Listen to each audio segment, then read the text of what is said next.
Shalom, que Dieu vous bénisse, que sa grâce demeure sur vous. Nous sommes à notre émission Anakazo du dimanche. Je suis très content parce que le dimanche, c'est le jour où nous partons célébrer notre Dieu ensemble. Voilà pourquoi j'aimerais dire d'emblée, si tu n'as pas d'assemblée, regarde autour de toi s'il n'y a pas une église Sanctity of the Lord, la sainteté de l'Éternel. Et s'il n'y en a pas, essaie de trouver une église proche de toi afin que tu ailles célébrer Dieu et que tu ailles prier et louer ton Dieu. Anakazo signifie contraint, obligé et forcé. Et je suis votre humble serviteur, le prophète Ange-Josaphat. Et nous croyons vraiment que aujourd'hui vous serez visités par une onction de grâce et une onction de puissance. L'Éternel vous visitera et vous transformera. Par son onction, par sa grâce, mais aussi par sa puissance. N'oubliez pas de pouvoir vous abonner, activer la cloche de notification et suivre Anakazo sur Apple Store, sur Play Store et même sur YouTube. Tapez juste Anakazo Audio ou Anakazo. Dieu vous bénisse. Nous voulons continuer notre grand séminaire sur la recherche de Dieu avec un texte qui nous fera beaucoup de bien. Dans le psaume 14, verset 2, la Bible dit: l'Éternel du haut des cieux regarde les fils de l'homme pour voir s'il y a quelqu'un qui soit intelligent, qui cherche Dieu. Le texte nous parle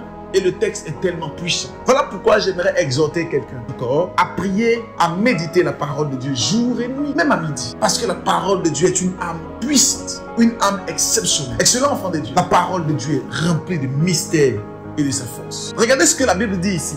C'est l'Éternel qui parle. Et Dieu parle, il parle à lui-même. Et Dieu se demande en lui-même, du haut des cieux, là où je suis, il regarde les fils de l'homme. Et il se pose la question, est-ce qu'il y a quelqu'un qui soit intelligent? Est-ce qu'il y a un homme qui est intelligent? Et quand Dieu pose la question, est-ce qu'il y a un homme qui est intelligent sur la terre? On se dirait en nous-mêmes que, bon, Dieu cherche quelqu'un intelligent en PhD. Dieu cherche un homme ou une femme intelligente, mais dans un domaine de robotique, de cybercriminalité, ou même dans un domaine qui a trait avec la comptabilité. Dieu dit qu'il cherche des personnes intelligentes sur la terre. Et donc, quand Dieu pose la question que je cherche des personnes intelligentes sur la terre, automatiquement, tu peux te dire en toi-même que Dieu cherche un mathématicien, un physicien, un chimiste, un scientifique, un pasteur, un homme de Dieu. Tu te dis que Dieu cherche quelqu'un qui soit rempli de connaissances, un philosophe. Dieu cherche peut-être quelqu'un qui est un prof d'SVT. Mais non, pour Dieu, il cherche un homme intelligent. Et la Bible dit que Dieu cherche un homme intelligent. Mais l'homme intelligent que Dieu cherche, c'est un homme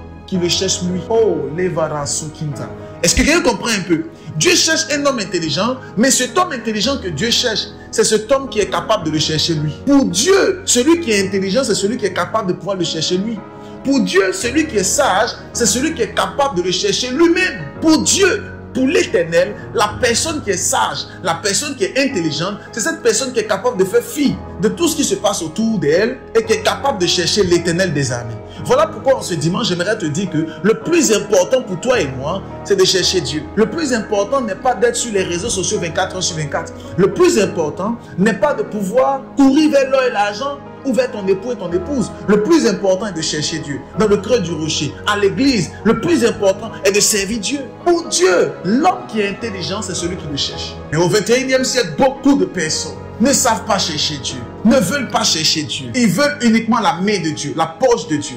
Ils veulent que Dieu fasse des miracles, mais ils ne veulent pas reconnaître et aller chercher le cœur de Dieu. Et Dieu considère ces personnes comme des stupides. L'homme intelligent selon Dieu, c'est quelqu'un qui le cherche. Voilà pourquoi j'aimerais t'exhorter cet après-midi. J'aimerais t'exhorter, excellent enfant de Dieu, afin que tu puisses chercher Dieu, afin que tu passes du temps. Lorsque tu te réveilles, ne cours pas rapidement pour aller au travail. Non! Réveille-toi un peu plus tôt et cherche Dieu. Dans le livre de Psaume, la Bible dit, il se lève tôt le matin, il rentre tard le soir et il mange le pain de douleur. Et c'est la vie des personnes qui vivent en Occident. C'est la vie de plusieurs personnes en Afrique, en Asie, en Océanie.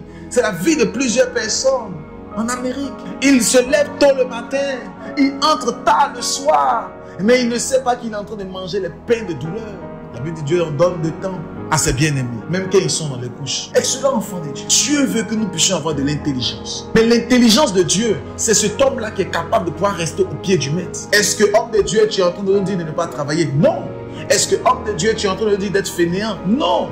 La Bible dit dans le livre de Proverbes, un peu d'assoupissement, un peu croiser les mains pour dormir, un peu de paresse, et la pauvreté t'atteindra comme un rôdeur, la misère comme un homme en âme. Alors, homme de Dieu, qu'est-ce que tu es en train de nous dire? Je suis en train de donner cet enseignement que la recherche de Dieu nous permettra de pouvoir connaître les choses clés pour notre avenir, pour notre destinée. Nous permettra de pouvoir savoir dans quel domaine nous pouvons travailler et comment nous pouvons travailler et où est la place de Dieu. Parce que la priorité est de chercher l'Éternel. La priorité est de chercher le roi des rois. J'aimerais prier pour quelqu'un aujourd'hui. Pendant que ta main droite est levée et pendant que tu entends le son de ma voix, que l'Éternel fasse de toi une source de recherche, que tu puisses rechercher Dieu constamment, que tu puisses rechercher le roi des rois, que tu puisses chercher et le rechercher constamment, que tu cherches Dieu et que Dieu se révèle à toi et qu'il transforme ta vie et qu'il change ta vie. Je sens dans mon esprit qu'il y a des personnes que Dieu veut bouleverser aujourd'hui. Il y a des personnes que Dieu veut changer. Longtemps, tu as couru à gauche et à droite. Longtemps, tu as oublié que Dieu avait besoin de toi. Longtemps, tu as oublié que tu avais besoin de Dieu. Dieu veut te ramener sur le chemin. Excellent enfant de Dieu, il veut te ramener sur le chemin afin que tu passes du temps avec lui. Je te dis la vérité. Dieu veut que tu passes du temps avec lui. Non pas dans les choses vaines, mais que tu passes du temps avec lui et que tu puisses savoir c'est quoi la prière. Dieu vous bénisse. Que sa lumière, sa grâce, son onction ne cesse de couler dans votre vie. Que sa main se repose constamment sur vous et que Dieu vous transcende et vous change. Au nom puissant de Jésus-Christ. God bless you. N'oublie pas de faire l'expansion de ce message, d'appuyer sur partager et envoyer à tous vos amis sur WhatsApp. N'oubliez pas de laisser des pouces. N'oubliez pas de partager pour la gloire de Jésus. Que Dieu vous bénisse et que cet enseignement vous transforme, que cet enseignement vous change au nom de Jésus. À demain lundi. Shalom.